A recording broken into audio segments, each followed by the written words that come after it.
nga bi ma si def de mooy Ousmane Sonko tudd bi mu ko tudd. mu jaaroon si tudd ko de. waaye tudd na ko. nu mu ko tuddee. mu jaaroon si aw turam sax naa ne Madiambal Diagne moo gënoon a neex nii mu ko tuddee. non non mais Ousmane Sonko mosul tudd turam. waaye lii mu def nii moo raw tudd tur. acca ñëwal. koo xamante ni daa wax lu dëgg bu ñuul kuk Sénégal gépp xam ne Madiambal Diagne lay wax. ah déedéet Madiambal kese ñu lu fi asal moom lay waxal bu mu fi nekk di waaj di xaar turam lii koy weesu na tur yow Sénégal yaa fi gën a ñuul kuk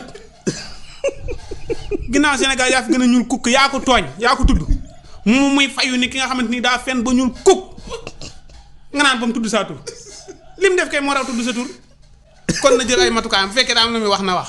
waa daa non non mais Madiambal kese ñuulu fi. moo fi ñuul kuk